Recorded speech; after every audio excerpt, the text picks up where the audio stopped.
Oi, pessoal, tudo bem? Hoje a gente vai corrigir o módulo 7. Na última aula a gente falou sobre a teníase, que é uma doença causada pelo parasita, um tipo de parasita plateuminto, certo? E eu pedi que vocês fizessem esses exercícios de aplicação aqui da frente 2, Biologia 2. Então, página 365, certo? E 366, do 1 ao 3. Agora a gente vai corrigir, se ficou alguma dúvida, daí vocês podem tirar agora, certo? Aqui a gente tem no número 1 uma representação de uma tênia ou solitária, popularmente solitária, né? Essa parte aqui da cabeça, o escólex, que ela se prende no intestino do parasita, e cada segmento desse é uma proglótide, certo? Então aqui, o verme apresentado é responsável por duas doenças, a cisticercose e a teníase. Uma dessas doenças é letra C. A cisticercose resultante da ingestão de ovos do parasita presente na água e nas verduras. Por que eu sei que não é a letra A, por exemplo? Porque na letra A está falando que a pessoa ingere os cisticercos presentes na água e na verdura. Não, o cisticerco é aquele que fica no músculo, na carne, lembram? Do porco ou do boi. Aquele é o cisticerco. Os ovos é que ficam na água ou nas verduras. Os ovos da tênia. Então, a pessoa desenvolve cisticercose se ela ingerir ovos que ficam na água ou na verdura. Se ela ingerir o cisticerco da carne, do boi ou do porco, ela adquire a teníase, certo? Número 2, aqui a gente tem, né, o cisticerco, aí depois o verme adulto no homem, as proglótides com ovo, que são eliminadas, né, com as fezes, o cisticerco no porco. O ciclo de vida considerado é de qual parasita? Gente, se tem porco aqui é Taenia solium. Se fosse boi, seria Taenia saginata. Ok? Então, Taenia solium, letra A. E o número 3 está falando aqui sobre a cisticercose. Como que a pessoa adquire cisticercose? Acabei de falar no número 1, né? Ingerindo ovos do verme. Então, quando a pessoa ingere ovos do verme, que podem estar na água, nas verduras, porque foi contaminado no solo, né? No plantio ali, na colheita, a pessoa não lava direito e acaba comendo, né? Uma fruta, uma verdura. Então, é a ingestão dos ovos da tênia que vai provocar cisticercose, ok? A teníase é quando a pessoa ingere a carne mal passada de boi ou de porco com cisticercos. Daí é teníase. Tranquilo? Então agora a gente vai voltar para os plateumintos. Então lá na biologia 2 a gente parou aqui na outra doença que os plateumintos podem causar, que é a esquistossomíase ou esquistossomose, mais popularmente conhecida como barriga d'água, tá? Então, capítulo 5, página 252 da frente 2 da biologia, 252, tá? Então aqui, ó, a esquistossomose, popularmente barriga d'água, ela é uma parasitose grave, ela é uma das que mais mata em regiões pobres. Por quê? Porque ela é muito comum em áreas sem saneamento básico. Então, as regiões mais pobres, que não têm acesso ao saneamento básico, acabam sendo as regiões mais afetadas. No Brasil, o agente causador da esquistossomose é o Esquistoma mannsoni, tá? E o hospedeiro intermediário, o homem é o hospedeiro definitivo, mas o hospedeiro intermediário do Esquistoma mannsoni é o caramujo de água doce. Então, normalmente o caramujo bionfalaria, tá? Esse caramujo tem uma concha um pouquinho mais achatada do que esses caramujos comuns de jardim. Então, esses caramujos eles vivem em lagos ou riachos, que têm pouca correnteza e eles têm uma enorme capacidade reprodutiva. Como eu falei, é uma doença grave, ela é de difícil controle, difícil prevenção em áreas que não tem saneamento, porque acaba, como eu falei, tem uma grande capacidade, né, de reprodução e esses caramujos e esses vermes, então acaba proliferando muito rápido, certo? Como que acontece a contaminação? Os vermes, eles vão habitar os vasos sanguíneos lá do fígado e eles são hematófagos. O que é isso? Eles se alimentam de sangue lá dentro do fígado da pessoa. A fêmea é diferente do macho, então tem um dimorfismo sexual. A fêmea, ela é mais longa e fina e ela mora dentro do canal ginecóforo do macho. É lá que ela se aloja. Quando ela fica com ovos, ela migra e vai em direção à mucosa lá do intestino. E ela deposita os ovos lá no intestino. E a pessoa, quando libera fezes, acaba liberando esses ovos desse verme, tá? Então, onde não tem saneamento, essas fezes podem contaminar tanto o solo, como rios, o lençol freático e todo o ambiente. Os ovos, já no ambiente, eles vão eclodir e vão liberar uma larva ciliada, que se chama miracídio. Essa larva, ela tem aproximadamente 6 horas aí de vida para encontrar um caramujo e ela tem uma capacidade boa de natação. Então ela fica nadando até encontrar e invadir um caramujo. Dentro do caramujo, ela vai se transformar num cisto, certo? Dentro desse cisto, daí vão começar a se desenvolver as cercárias, que são as larvas de cauda bipartida, dentro já do caramujo. Elas também são ágeis nadadoras e elas são capazes, né, de sair do caramujo e aí nessa água de lagos, de rios, de riachos, elas são capazes de penetrar na pele humana. Então, uma pessoa que esteja descalço ou que esteja nadando, ela pode penetrar na pele dessa pessoa e pela corrente sanguínea ela vai circular até alcançar o fígado. E lá ela vai ficar se alimentando, então, no fígado dessa pessoa, do sangue, certo? Até ficar adulta, vai ficar só se alimentando de sangue.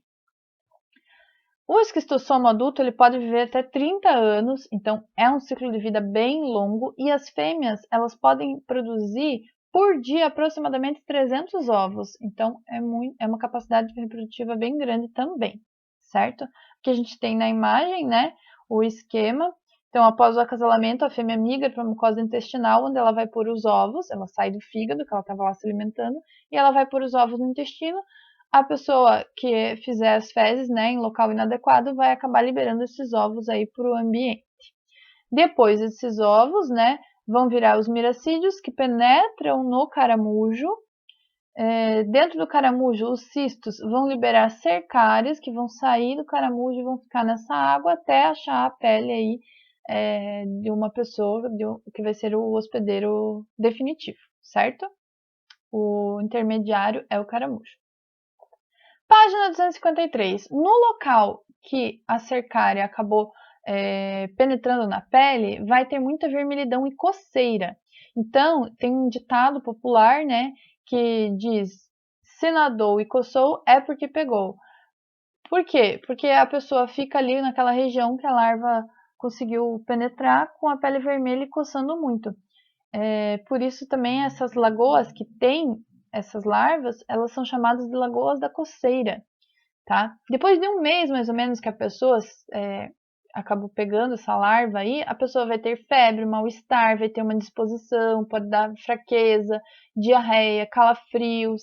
E aí, a pessoa, passada essa fase aguda, ela vai entrar na fase crônica, que pode levar meses ou até anos para aparecer essa fase crônica. Na fase crônica, ela vai ter diarreia com sangue, ela vai ter muita dor abdominal, falta de ar, aumento acentuado do baço, que vai fazer com que a barriga pareça muito inchada, por isso que se chama, né, barriga d'água. O fígado vai ficar aumentado e vai ter um acúmulo de plasma dentro desse abdômen, aí vai vazar, né, o plasma dentro do abdômen da pessoa, fazendo a barriga inchar e parecer muito grande. Então, popularmente, quem tem essa doença é chamado também de barriga d'água, tá? O saneamento básico é eficaz contra a doença, porque vai impedir, né, que novas infestações ocorram, já que os ovos saem nas fezes das pessoas contaminadas. Se não houver contato dessas fezes com o ambiente, não houver, né, contaminação, acaba sendo eficaz contra a doença, evita a contaminação. E o combate ao caramujo também é uma medida de profilaxia, de prevenção, porque não tendo hospedeiro, né, esse parasita não vai conseguir completar o seu ciclo de vida. Ele precisa do hospedeiro intermediário até chegar no hospedeiro definitivo. Aqui a gente tem um exercício, então o ciclo de vida, homem, aí bota os ovos, né, no ambiente, a larva 1 vai penetrar no caramujo, vai se transformar na larva 2, que vai sair do caramujo, vai ficar no corpo d'água e pode contaminar o homem novamente. De acordo com o esquema, a única que está incorreta, ó, a letra A, o homem é o hospedeiro definitivo, tá certo, pois nele ocorre a reprodução sexuada, tá certo, né? A larva 1 é o miracídio, tá correta também, que penetra no caramujo, hospedeiro intermediário, no qual se reproduz assexuadamente. O acúmulo de líquido na região abdominal, barriga d'água, pode ser um dos sintomas da enfermidade, tá correta. Letra D. Quanto às medidas profiláticas, que seriam as medidas de prevenção, né? A identificação e o tratamento dos doentes não contribuem significativamente para a diminuição do número de casos. Pelo contrário, vai contribuir, porque se você souber, né, identificar e tratar os doentes, eles vão parar de contaminar aí, mais locais, certo? Então, letra D é errada e a última estava certa porque a larva 2 é a larva cercária que vai penetrar ativamente o homem pela pele, né? Vai causar irritação cutânea ali localizada. Então, a letra D é a única que está errada, certo? Agora, vocês podem fazer os exercícios do caderno de atividades sobre a esquistossomose, tá? Plateumintes esquistossomose. Então, peguem o caderno de atividades aqui. Exercícios do módulo 8. Página 367. Eu vou fazer com vocês do 1 ao 3. E aí os propósitos vocês podem fazer em casa, tá? Podem fazer sozinhos depois. Então, aqui no número 1, na página 367 do caderno de atividades, fala que a transmissão da esquistossomose ocorre por meio da picada do artrópode? Não. Ingestão de crustáceos? Não. Ingestão de cistos presentes nos alimentos? Não. Penetração direta das larvas do parasita nas lagoas habitadas pelo molusco, que é o hospedeiro intermediário, letra D. Então, pode marcar aqui a letra D, certo? Que é o caramujo. Número 2. Determinados materiais didáticos citam o caramujo, Planorbídeo, Bionfalaria globrata, como transmissor de esquistossomose, conhecida também popularmente como barriga d'água. Trata-se de uma imprecisão conceitual, uma vez que no ciclo o caramujo atua como ele não é um transmissor porque ele é um hospedeiro também, ele também é uma vítima desse parasita. Então ele é o hospedeiro intermediário, o definitivo é o homem e o caramujo é o hospedeiro intermediário, letra C. Hospedeiro intermediário, pois em seu interior ocorre a multiplicação das formas infestantes do verme, certo? Para finalizar, o número 3, a esquistossomose ou barriga d'água é uma das parasitoses que ocorre em regiões mais pobres do mundo. O alto índice de contaminação se deve A, ao contato com percevejos? Não. B, à ausência de campanhas de vacinação? Não tem vacina, né? C, a superpopulação de mosquitos? Não, a gente viu que não é mosquito, é caramujo. D, ao contato com animais domésticos contaminados? Não tem nada a ver com animais domésticos, assim com caramujo mesmo. Então, a letra E tem a ver com a ausência de saneamento básico. Tranquilo, pessoal? Bom, tentem fazer os exercícios propostos, tá? Voltando aqui, ó,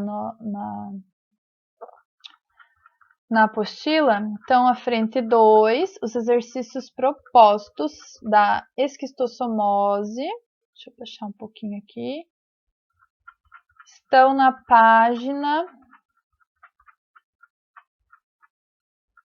Aqui, ó.